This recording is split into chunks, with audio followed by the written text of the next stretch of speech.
Show में है। हमारी कोई पार्टी या सियासी वाबस्तगी नहीं, पाक फौज का वाज़े पैगाम।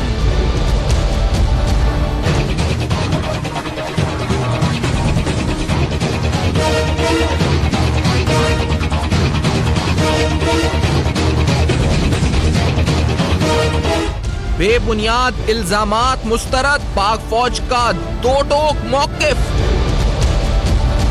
नवाज शरीफ की वापसी सियासी महाजराई क्या रुख इख्तियार करेगी?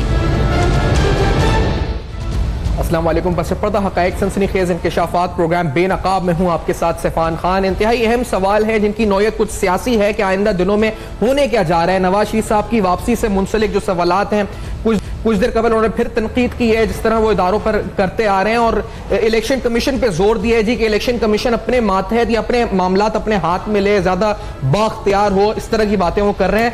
लेकिन आज सब में अहम तरीन दिन जो आज का इस हवाले से इवेंट रहा वो डीजी ISPR की प्रेस कॉन्फ्रेंस थी, जिसमें उन्होंने वाज़े तौर पे बताया जी कि किसी किस्म की पॉलिटिकल इंजीनियरिंग में ना इस वक्त फौज मुलव्वस है बहसत इदारा, और जो उनका रोल है उसको उन्होंने डिफाइन किया कि क्या स्पेसिफिक टास्क हैं जो उनको परफॉर्म करनी है जनरल इलेक्शंस 2018 में। तो ये तमाम अहम तरीन बातें जो है इस वक्त आज के दिन हुई है। पहले सुन लेते हैं कि डीजी ISPR की तरफ से जो दो टोक तरीके से इलेक्शन की जिम्मेदारियों और इलेक्शन से वाबस्ता उम्मीदों के हवाले से बात की गई। लेट्स हियर दिस फर्स्ट और फिर यहां से हम डिबेट स्टार्ट करते हैं। अफवाज पाकिस्तान का किरदार इन इलेक्शंस में इलेक्शन कमीशन ऑफ पाकिस्तान की मावनत करना है। हमने उनको सपोर्ट देनी है उन तमाम टास्क में जो उन्होंने हमसे मांगे हैं। ये नहीं हो सकता कि 10 बंदों को आप कान में कोई लहदा ऑर्डर दे दें और 10 बंदों को लहदा दे दें। पूरी फौज को एक ऐसा ऑर्डर जाता है जो कमांड को मजबूत करता है, और वो ऑर्डर यही है कि हमने इलेक्शन कमीशन ऑफ पाकिस्तान की मदद करनी है गैर सियासी गैर जानिबदार होते हुए। अफवाज पाकिस्तान इस अमल को मुकम्मल तौर पर गैर सियासी गैर जानिबदार होते हुए अदा करेगी। इलेक्शन के अमल में किसी किस्म की कोई मुदाखलत नहीं होगी। अब मैं आपको इंट्रोड्यूस कराता चलूँ कि मेरे साथ जो इस वक्त पैनल मौजूद है, इस अहम तरीन दो टोक मौक़िफ़ के बाद हम तज्ज़िया हासिल करते हैं। जनरल मोइनुद्दीन हैदर साहब मेरे साथ मौजूद इस वक्त हैं, सीनियर तज्ज़िया-निगार के तौर पर आप अहम ओहदों पर इससे पहले रहे और मामलात को बड़ी गहरी नज़र से देखते हैं।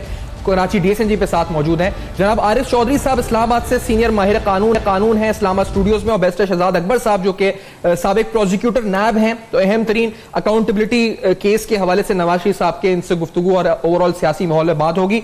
जनरल साहब, पहले आपसे पूछना चाहूंगा, पहले जो आज प्रेस कॉन्फ्रेंस हुई ISPR की, उसमें आपने सवालात सुने, ज्यादातर पॉलिटिकल इंजीनियरिंग, आप सियासी तौर पर आप किसी जीप के साथ तो नहीं, आप ये साथ नहीं, और इस प्रेस कॉन्फ्रेंस में दो टोक मौक़िफ़ के बावजूद भी नवाज शरीफ साहब अभी कुछ फरमा रहे थे कि इलेक्शन कमीशन को चाहिए कि वो ज्यादा बाख्तियार हो जाए। ये जो लोग हमले कर रहे हैं बजाते अल्फाज के जरिए इस पर, क्या ISPR की प्रेस कॉन्फ्रेंस ने आपको नहीं लगता कि ये दो टोक मौक़िफ़ के बाद सवालात की गुंजाइश खत्म कर दी है जी कि हम बिल्कुल वाज़े, हमारी कोई सियासी वाबस्तगी नहीं है? ये अभी भी क्यों उठ रहे हैं सवालात जनरल साहब आपकी नजर में? ये बदकिस्मती है कि ये सवाल चाहे कितनी फौज क्लैरिफिकेशंस दे दे और हक़ाइक़ बता दे, लेकिन सियासी अपना फ़ायदा उठाने के लिए ये सवालात लोग खामखा उठाते रहते हैं। मैं 1996 के 97 के शुरू में इलेक्शन हुए थे, मैं कोर कमांडर लाहौर था और मैंने उस इलाके के तमाम पंजाब के इलेक्शंस को ओवरसी किया था।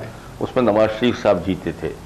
उसके बाद 1992-93 में, उससे पहले जो इलेक्शंस हुए थे, मैं एडजुटेंट जनरल था और मुझको लेदान अपना जो फौज ने नुमाइंदा मुकर्रर किया था, चीफ इलेक्शन कमिश्नर नईम साहब थे, कि उनके साथ मिलकर मैं फ़ौज ने जो मामनत करनी है और मदद करनी है इलेक्शंस को फेयरली और अच्छे लॉ एंड ऑर्डर के साथ, तो हमने मिल के काम किया था।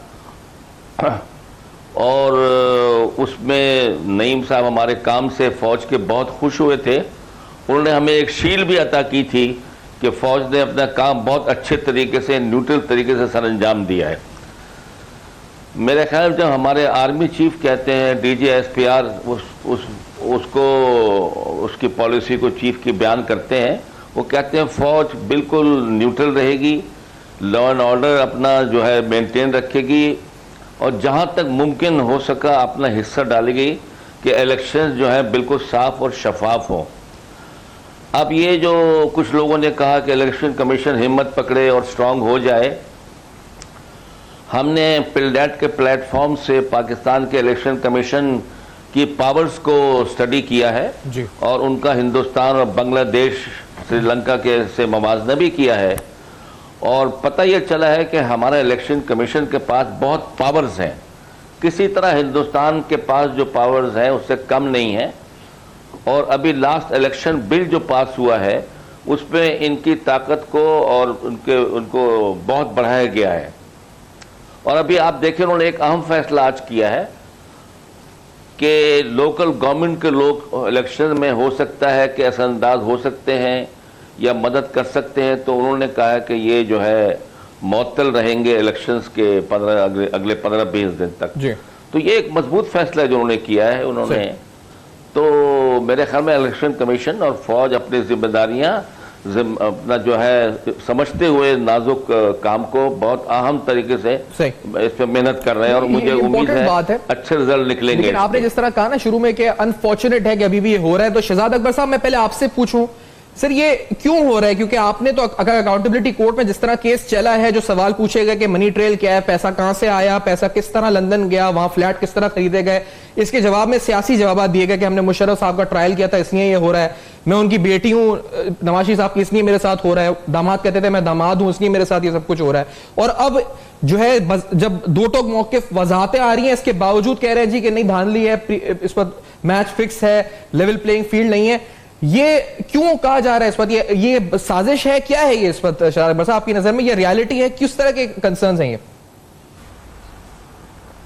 देखिए, ये तो साफ जाहिर है कि कोई जवाब नहीं है, कोई मनी ट्रेल नहीं है, केस के अंदर आप दिफा पेश नहीं कर सके।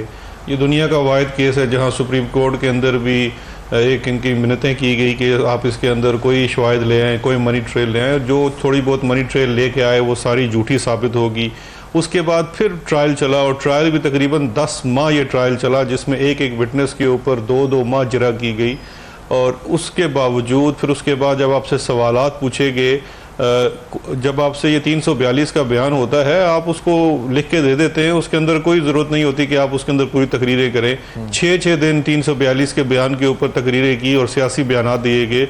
इससे ज़्यादा मैं नहीं समझता कि किसी के साथ इतना खुला ट्रायल हुआ और जहाँ पर मौका मिला हो।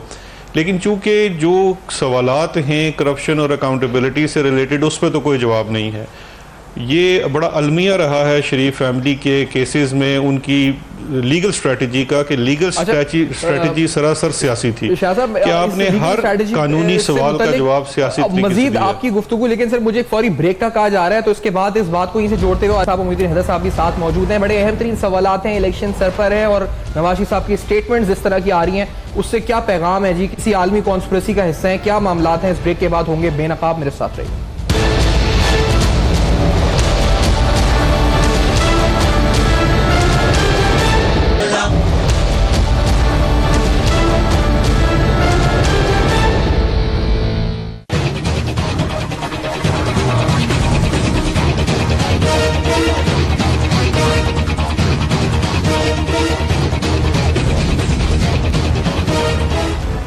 Welcome back. आप देख रहे हैं बेनकाब, जो अहम तरीन सवालात उठ रहे हैं, बेनकाब कर रहे हैं इस पर। क्या ये कोई ग्रैंड कॉन्स्पिरेसी है इलेक्शन को मुतनाज़ा बनाने की? किस तरीके से, क्या इसमें कोई लॉबी है? क्या किस तरीके से ये एक लेवल प्लेइंग फील्ड नहीं है, या कोई इदारा इस वक्त जानिबदार है, या इसका कंडक्ट सही नहीं है, बायसनेस है?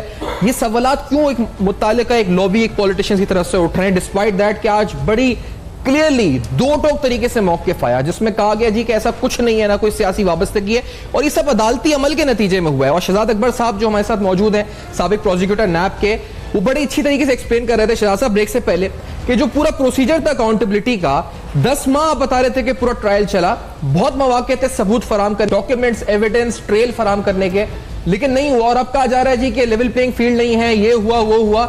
शहजाद साहब ये क्यों किया जा रहा है आपकी नजदीक? कोई जवाब नहीं है इसलिए? देखिए, वो जैसे मैं पहले अर्ज कर रहा था कि इतना ज़्यादा लैटिट्यूड और इतनी ज़्यादा डील देने के बावजूद 10-10 माह ट्रायल चलता है, 2-2 माह के क्रॉस एग्जामिनेशन हैं, 128 सवाल पूछे जाते हैं और हर सवाल के जवाब में यही कहा जाता है जी कि सियासत सियासत सियासत। ये देखिए, बड़े सीरियस किस्म के एलिगेशंस, मनी लॉन्ड्रिंग के, एसेट बियॉन्ड नॉन सोर्सेज के इनके ऊपर थे, उसका कोई जवाब नहीं बन पाया। और जब ना बन पाया तो उसको हर चीज़ को आपने सियासत से मुंसलिक कर दिया। और देखिए, अगर आप इसको अकाउंटेबिलिटी के प्रोसेस को ले लीजिए, मुझे बताइए कि अकाउंटेबिलिटी ब्यूरो के अंदर इस वक्त जो करंट लीडरशिप है उसकी अपॉइंटमेंट की लीडर ऑफ द हाउस और लीडर ऑफ अपोजिशन ने मिलके, उसके अंदर कोई नया शख्स उस एजेंसी के अंदर नहीं आया, वही प्रोसिक्यूशन की टीम रही। प्रोसिक्यूटर नए जनरल बने, जो नए प्रोसिक्यूटर जनरल बने वो इंतखाब भी प्राइम मिनिस्टर के थ्रू होता है कि नैब के चेयरमैन ने 5 लोगों का पैनल दिया, 5 लोगों में से मनपसंद बंदे को आपने प्रोसिक्यूटर जनरल बनाया। नैब की अदालत में वही प्रोसिक्यूटर पेश हुआ जो यूजुअली यहाँ इस्लामाबाद की अदालत में पेश होता है, कोई बाहर से बंदा नहीं आया। नैब के वही इन्वेस्टिगेटर जो उस केस की इन्वेस्टिगेशन करते हैं, नॉर्मली जो उनके रूटीन के लोग हैं, उन्होंने इन्वेस्टिगेशन की, उनकी तरफ से गवाहियाँ आई। उसके बावजूद आप ये कहते हैं कि इसके पीछे उसको सजा हो जाती है, उसको फौरी तौर पे जेल में बंद कर दिया जाता है। यहाँ पे एक मुलजिम पहले गारों में छुपा रहता है, उसके बाद वो एक जुलूस निकालने के बाद वो इस मुल्क के इदारों के और उस इदारे में काम करने वाले लोगों का नाम तक ले छोड़ता है, मैं समझता हूँ ये ऐसी वो चीजें हैं जहाँ पे वो प्रोफेशनल इदारे जिन्होंने अपना काम करना है, उन्हें आप मजबूर कर रहे हैं कि वो उठ के आ जाते हैं आपके एक्सप्लेनेशन देने के लिए। ऐसा देखिए करना मुनासिब नहीं है। अब अगर ये काम जुम्मे वाले दिन भी जो होने जा रहा है उसमें भी अगर इस किस्म का जुलूस निकलना है और 2 कन्विक्टेड मुल्ज़मान ने वहाँ पे एक सियासी जलसा करना है, तो फिर तो इस पूरे इलेक्शन को मतनाज़ा तो ये बना रहे हैं। उनका पूरा ये कोशिश ये है कि किस तरीके से शायद इलेक्शन ना हो और जो उनको कन्विक्शन हुई है उसके ऊपर इंप्रेशन दे दिया जाए कि ये कन्विक्शन करप्शन की नहीं है।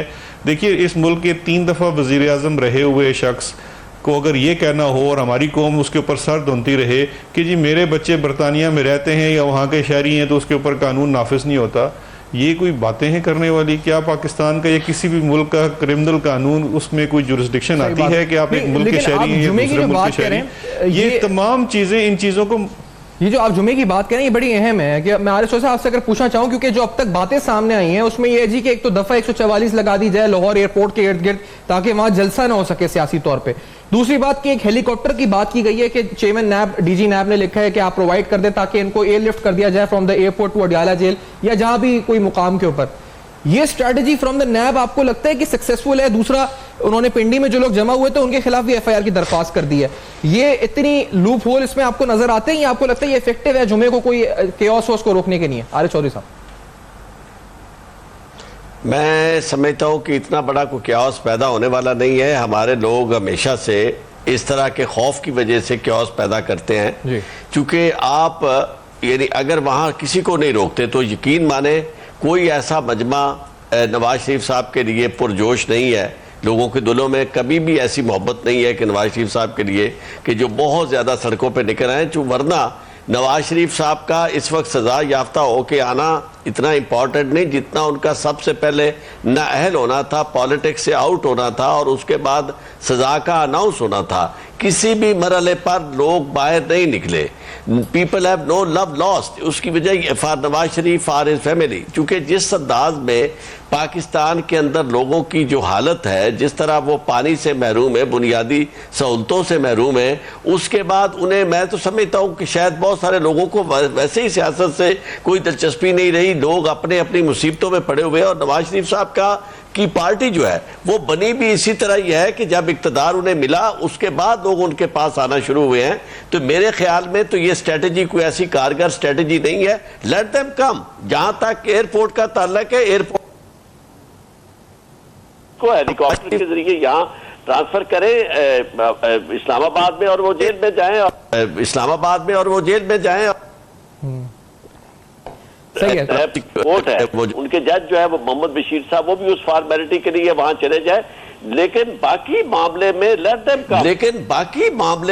Them come. और यकीन माने आप देखेंगे कि लोग यानी ये मंजर होगा जिस तरह यहाँ रावलपिंडी में हुआ। रावलपिंडी में सिवाय उस मीडिया हाइप के जो चंद उनके बहुत ज्यादा यानी बही खा हैं और उनके वेल विशर हैं, उन्होंने कोशिश की दिखाने की। इसके बावजूद कोई एक ऐसा रिपोर्टर आपको नजर नहीं आया जिसने ये कहा हो कि जी इतना जम्मे गफीर था। हालांकि जिस अंदाज में उन्होंने स्ट्रेटेजाइज किया वो यही था कि जनाब एक तरफ से वो निकल रहे हैं और पूरा एक जुलूस निकल रहा है और वो जुलूस निकाल के जा रहे हैं। बिल्कुल निकालने दे जुलूस। जहां तक ये कॉन्विक्ट का कोई हक नहीं है जुलूस निकालने का, कॉन्विक्ट को पकड़े उसी वक्त उसे किसी जुलूस की क़यादत निकाल सकते हैं, वो इलेक्शन के लिए भी आ सकते हैं। आपकी आवाज में ब्रेक लेते हैं हम इस वक्त, और आज चौधरी साहब से इस वक्त बात गुफ्तगू इनकी कटनी और जनरल मोइनुद्दीन हैदर साहब का भी तज्जिया इस पूरी सूरत हाल पे जो जुमे को नजर आ रहा है इस वक्त तीनों मौजिज पैनलिस्ट को, वो क्या है, उस हवाले से स्ट्रैटेजी नैप की कितनी इफेक्टिव है, और क्या इस वक्त जिस तरह अभी आरिफ चौधरी साहब ने कहा जी उन्हें आने देना चाहिए, उनको रोकना नहीं चाहिए, क्या जनरल साहब भी इस बात से एग्री करेंगे और शहजाद साहब भी इस ब्रेक के बाद करेंगे बेनकाब मेरे हिसाब से।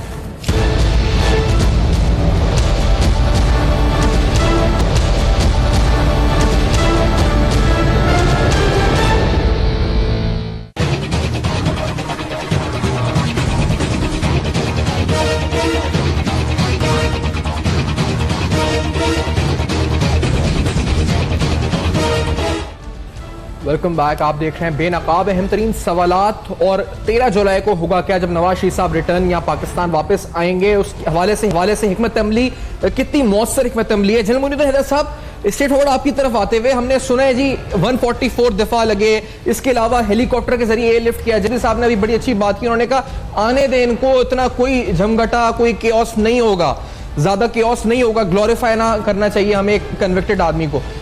आपकी क्या स्ट्रेटेजी आपके नजर में होनी चाहिए मोइनुद्दीन हैदर साहब? इस साहब ने खुद जो है ये ऑप्शन चूज किया कि मैं पार्लियामेंट या कोई सिलेक्ट कमेटी के बजाय मैं कोर्ट में अपना केस डिफेंड करूंगा, और वो केस चला कोर्ट में और फिर जीआईटी बने, और फिर उन्होंने 100 के करीब पेशियां भी भुगती हैं, वो गए हैं वहाँ। अब कोर्ट ने सब कुछ देखने के बाद जब ये कोई मनी ट्रेल न दे सके तो इनको सजा हो गई है। अब इस सजा को उनको तस्लीम करना चाहिए, और इसके बजाय कि कोई ऐसी स्ट्रेटेजी बनाए जिसमें लॉ एंड ऑर्डर डिस्टर्ब हो, लोग परेशान हो, और खामा गवर्नमेंट की मशीनरी एक्शन में आके अपना पैसे पेट्रोल जाया करे, वक्त जाया करे। इनको चाहिए सीधे आके इस्लामाबाद में उतरे, अपने आप को सरेंडर करें कोर्ट के सामने और अपना अथॉरिटीज के सामने, और फिर अपने केस की अपील वगैरह करें, लीगल तरीके से इस केस को लड़ें। ये क्या तरीका है? वो कहते हैं पहले लाहौर आऊंगा फिर मैं देखूंगा। मेरे ख्याल में तो एक क्रिमिनल को तो कोई वो नहीं मिलनी चाहिए जो कन्विक्ट हो चुका है इस वक्त, उसको तो कोई ऐसे लैटिट्यूड नहीं देना चाहिए अच्छा आप आ जाए, फिर उसके बाद को उनको बाहर निकल के कोई जल से जुलूस को लीड करना या उसको अरेस्ट करना, उसका सवाल ही पैदा नहीं होता, और ये उसको तो बिल्कुल इजाजत नहीं होनी चाहिए उसकी। और जाहिर है कि ये कहना कुछ ना कुछ लोग तो आ जाएंगे क्योंकि बहुत इनका बेनिफिशरीज है लाहौर में, जिन्होंने इनके रूल से पिछले 30 में बहुत फायदे उठाए। सही बात। तो वो अपने कुछ दिखाने के लिए लॉयल्टी आएंगे, लेकिन आपको पता है डूबते हुए जहाज में हर कोई उतरने की कोशिश करता है, चढ़ने की कोशिश कोई नहीं करता। तो कोई बहुत बड़ा इतना हमें नहीं ख्याल से कोई क्राउड आएगा, लेकिन उसका तो सवाल ही पैदा नहीं होता है। इनको तो आगे सरेंडर करना चाहिए, और अगर उन्हें कोई ऐसी अरेंजमेंट की जा रही है कि उनको उतार के और उनको उसके बाद उनको वहाँ इमिग्रेशन करके उनको वहाँ पे इस्लामाबाद से ले जाया जाए तो सही है। अच्छा जनरल साहब की आवाज भी हम दोबारा रिकनेक्ट करते हैं, क्योंकि आवाज में थोड़ी सी डिस्टॉर्शन आ रही है। आरिफ चौधरी साहब, आप इससे पहले ब्रेक से पहले गुफ्तगू कर रहे थे धांधली के हवाले से, फौज का जो किरदार जिस तरह आज वाज़े तौर पे बयान भी किया गया, उन्होंने 5-6 टास्क सिक्योरिटी के हवाले से कहा जी कि हम फैसिलिटेट करेंगे, हम सुपरवाइज नहीं फैसिलिटेट करेंगे। आपको लगता है किस तरह इंश्योर इलेक्शन कमीशन, फौज और तमाम इदारों ने कर दिया है कि अब धांधली का चांस इस वक्त बहुत कम हो चुका है, यानी मैनेज कर लिया है इस रिस्क को, इस प्रॉब्लम को हमारे इदारों ने? आरिफ चौधरी साहब, मैं आपसे अर्ज करूं, आप चाहे जितना मर्जी साफ और शफाफ इलेक्शन करवा दे, नवाज शरीफ साहब अगर जीतते नहीं हैं तो वो इसे कोई साफ और शफाफ इलेक्शन नहीं मानेंगे, क्योंकि उन्होंने बहुत ज़्यादा उम्मीदें लगा रखी हैं इस इलेक्शन के ज़रिए। उन्होंने तो कहा है और उनकी बेटी ने कहा है कि बस ऐसा इतना वोट दो कि ये फैसला दरिया बुर्द हो जाए। अब ये फैसले जो हैं नवाज शरीफ साहब के, ये दरिया बुर्द होने से तो रहे, उसकी वजह यह है कि सुप्रीम कोर्ट के फैसले, अदालतों के फैसले जो है वो इस तरह दरिया बुर्द नहीं होते। उसके लिए ज़रूरी है कि आप अदालत के अंदर ही उस ऐसे निकात पेश करें और अपने पास ऐसे सबूत लाएं कि जिसकी बुनियाद पर अदालत जो है वो आपको बरी कर दे, अदरवाइज उसकी कोई सूरत नहीं है। लेकिन मैं आपसे ये अर्ज करूं कि ये पहले दिन से नवाज शरीफ साहब को जरा बराबर दिलचस्पी इस इलेक्शन के साथ नहीं है। यानी जिस तरह उनका भाई या उसका बेटा हमजा जो है वो चल रहे हैं इस इलेक्शन में, और उनका आप देख रहे हैं कि बयानियां भी काफ़ी मुख्तलिफ है, उनकी खुशियां और तवक्कुआत और है। नवाज शरीफ साहब का बुझना जो है वो दीदनी है, इसलिए कि सारे खेल में नवाज शरीफ साहब को अपना कोई किरदार नजर नहीं आता। इसलिए नवाज शरीफ साहब की पूरी कोशिश है कि अगर कहीं दाव लग सके और इस तरह की सिचुएशन पैदा हो जाए कि पूरे का पूरा सिस्टम जो है इसकी कायाकल्प हो जाए और तलपट हो जाए, तो उस सूरत में नवाज शरीफ साहब अपने लिए रास्ता समझते हैं, क्योंकि उन्होंने वही निगाह रखी हुई है कि यहाँ तमाम के तमाम इदारे जो है उनको रुसवा उसी सूरत में किया जा सकता है, डिस्क्रेडिट उसी सूरत में किया जा सकता है कि जब निज़ाम काम ना करे और अल्टीमेटली फौज को आना पड़े और नवाज शरीफ साहब कहे कि देखे ये सारा तो एक बहाना था, इनफैक्ट कोई करप्शन नहीं थी, मुझे हटाना था, वरना आपने देखा कि ये यही इनका प्लान था और उसी को एग्जीक्यूट किया गया। अदरवाइज मैं आपको अर्ज करूं कि जिस अंदाज में इलेक्शन कमीशन चल रहा है, जिस अंदाज में फौज चल रही है और जिस अंदाज में इस वक्त केयर टेकर गवर्नमेंट इलेक्शन को इंश्योर कराने के लिए साफ और शफाफ हर कदम उठाया जा रहा है। अगर बल्दियाती इदारे हैं तो उन्हें मुअत्तल कर दिया गया है, कई अफसरों के बारे में शिकायत होती है उन्हें ट्रांसफर कर दिया जाता है, और फिर अक्रॉस द बोर्ड यानी ये जो एहतसाब का अमल है चीफ जस्टिस ऑफ पाकिस्तान ने वो भी शुरू कर दिया। सो मच सो कि उन्होंने अपने जजेस के बारे में भी यानी शुरू कर दिया। इसके बावजूद नवाज शरीफ साहब को ये बात नजर नहीं आ रही और ना वो इसे मानने के लिए तैयार है कि पाकिस्तान में इलेक्शन साफ और शफाफ हो रहे हैं और अमल पर। शहजाद अकबर साहब, आपसे इससे पहले इस प्रोग्राम में गुफ्तगू होती थी, आप नैब लाहौर पर अक्सर क्रिटिसाइज यानी क्रिटिकल आपका एक व्यू होता था कि हाँ जी बहुत से इंपॉर्टेंट केसेस हैं, जो इससे पहले मेरी आपसे बातचीत हुई थी। अब आपको क्या लगता है, यानी NAB is doing across the board accountability? General Musharraf के साहबजादे जनरल मुशर्रफ, इधर अलीम खान, मोनस इलाही, इधर नवाज शरीफ साहब के साथ जो हो रहा है वो तो हमारे सामने ही है, उधर FIA जरदारी साहब और फरियाल तालपुर। तो आपको लगता है ये जो विच हंटिंग हो रही है या it is accountability across the board? Shahzad Akbar साहब, आपकी नजर में। देखिए, मेरा जो क्रिटिसिज्म पहले भी था नैब लाहौर या जनरली नैब के बारे में, वो कैपेसिटी का इशू था कि चेयरमैन नैब तो नए लगा दिए गए, वो आ गए, लेकिन उनके पास वो फाइनेंशियल इख्तियारात नहीं हैं, उस तरह से टीम नहीं है, कैपेसिटी का एक बड़ा फुकदान है। जो भी आपके सामने एक सक्सेसफुल प्रोसिक्यूशन नज़र आई है उसमें तो 80% काम तो JIT का किया हुआ था, उनका इकट्ठा किया हुआ एविडेंस था जो मुख्तलिफ MLAs के थ्रू लाया गया था। नैब ने तो उस केस को सिर्फ जाके अकाउंटेबिलिटी कोर्ट के सामने रख दिया और फिर जज साहब के सामने जो विटनेसेस प्रोड्यूस हुए उसके ऊपर फैसला हुआ। अब जब आप नए केसेस की इन्वेस्टिगेशन करने जा रहे हैं तो आपको बहुत सीरियस किस्म के उसके अंदर एक्सपर्टीज़ की ज़रूरत होगी, बाकी महकमों से भी आपको मस्तार लेना पड़ेगा। जैसे JIT में देखिए FIA के लोग, SCCP के लोग, स्टेट बैंक के लोग, आपको फोरेंसिक ऑडिट करना होता है अकाउंटिंग का, मुख्तलिफ चीज़ों का, क्योंकि ये वाइट कॉलर क्राइम जो होता है वो इस तरह से स्ट्रेट फॉरवर्ड तो होता नहीं है कि उसके अंदर आपको कोई आई विटनेस अकाउंट्स मिल जाएंगे या इस तरह की गवाहियाँ मिलेंगी। तो उसकी जो कैपेसिटी है वो मुझे नैब के अंदर नज़र नहीं आ रही। विल ज़रूर है उनकी, ये पूरी इस वक्त है कि वो अक्रॉस द बोर्ड भी जा रहे हैं, वो सिर्फ एक पार्टी के पीछे नहीं हैं। उनके पास जितनी कंप्लेंट्स आई हैं, आप सिर्फ ये मुआजना करके देख लीजिए, जब से जस्टिस जावेद इकबाल साहब चेयरमैन नैब बने हैं और उससे पहले के 1 या 2 साल के नैब का देख लीजिए। मेरा नहीं ख्याल कि किसी एक कंप्लेंट के ऊपर भी नैब ने कोई कार्रवाई की थी, लेकिन ये पिछले 6-8 माह में आपको साफ नजर आएगा कि जितने इनके पास पुरानी कंप्लेंट्स पड़ी हुई थी, नई कंप्लेंट्स पड़ी आई हैं, खुद नोटिस के ऊपर मुख्तलिफ केसेस को खोला गया है। पंजाब में मैं समझता हूँ जो चीज़ बड़ी बेहतर हुई है वो ये 56 कंपनियों वाला स्कैंडल है, क्योंकि देखिए इसके बारे में अखबारात के ऊपर मीडिया में तो सवाल उठते रहे, लेकिन असल जो इन्वेस्टिगेशन है वो तो किसी तहकीकाती इदारे नहीं करनी है, क्योंकि इख्तियार उनके पास है, वही एविडेंस को ले सकते हैं। अखबारी रिपोर्टर या कोई जनरल मीडिया का आदमी तो सिर्फ उसके ऊपर एक बात या राय दे सकता है। तो